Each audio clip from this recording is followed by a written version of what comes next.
Mais quand on est du monde, il faut bien que l'on rende quelques dehors civils que l'usage demande. Non, vous dis-je. On devrait châtier sans pitié ce commerce honteux de semblants d'amitié.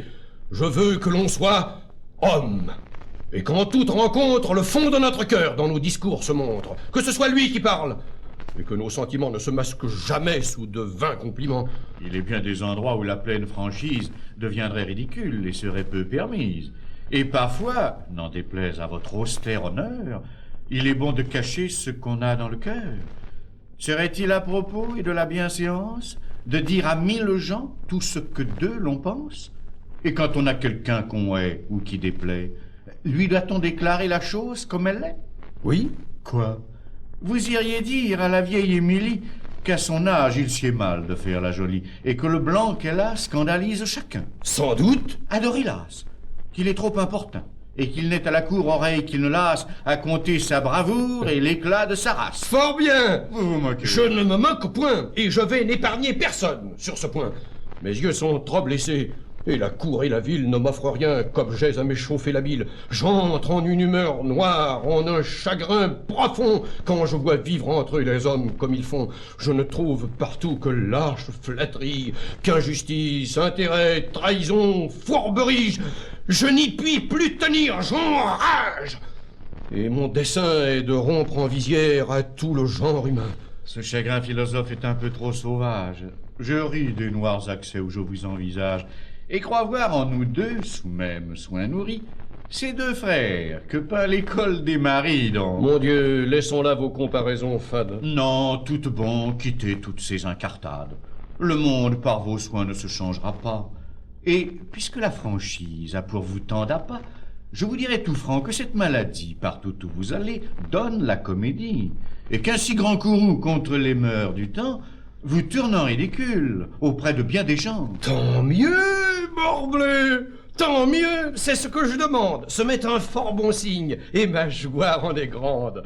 Tous les hommes me sont à tel point odieux que je serais fâché d'être sage à leurs yeux. Vous voulez un grand mal à la nature humaine. Oui, j'ai conçu pour elle une effroyable haine.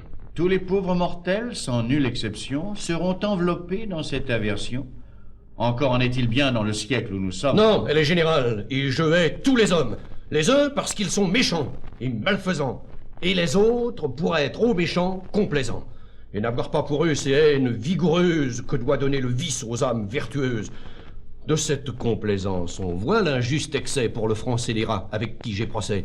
Au travers de son masque, on voit à plein le traître. Partout, il est connu pour tout ce qu'il peut être, et ses roulements d'yeux et son ton radouci n'imposent qu'à des gens qui ne sont point d'ici. On sait que ce pied plat, digne qu'on le confonde, par de sales emplois s'est poussé dans le monde, et que par eux, son sort de splendeur revêtu fait gronder le mérite et rougir la vertu. Quelque titre honteux qu'en tout lieu on lui donne, son misérable honneur ne voit pour lui personne. Nommez-le fourbe, infâme et scélérat maudit, tout le monde en convient, et nul n'y contredit. Cependant, sa grimace est partout bienvenue. On l'accueille, on lui rit, partout il s'insinue. Et s'il est par la brigue un rang à disputer sur le plus honnête homme, on le voit l'emporter. Tête bleue! Ce me sont de mortelles blessures de voir qu'avec le vice on garde des mesures. Et parfois il me prend des mouvements soudains de fuir dans un désert l'approche des humains. Mon Dieu, des mœurs du temps mettons-nous moins en peine, et faisons un peu grâce à la nature humaine. Ne l'examinons point dans la grande rigueur, et voyons ses défauts avec quelque douceur. Il faut parmi le monde une vertu traitable. À force de sagesse, on peut être blâmable. La parfaite raison fuit toute extrémité, et veut que l'on soit sage avec sobriété.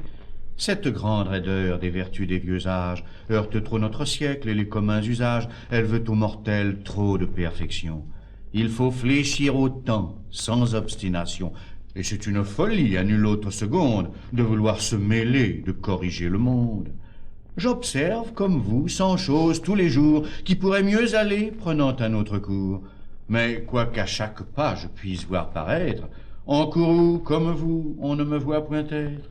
Je prends tout doucement les hommes comme ils sont, j'accoutume mon âme à souffrir ce qu'ils font, et je crois qu'à la cour, de même qu'à la ville, mon flegme est philosophe, autant que votre bile. Mais ce flegme, monsieur, qui résonne si bien, ce flegme pourra-t-il ne s'échauffer de rien? Et s'il faut par hasard qu'un ami vous trahisse, que, pour avoir vos biens, on dresse un artifice, ou qu'on tâche à semer de méchants bruits de vous, verrez-vous tout cela sans vous mettre en courroux? Oui, je vois ces défauts dont votre âme murmure, comme vices unis à l'humaine nature.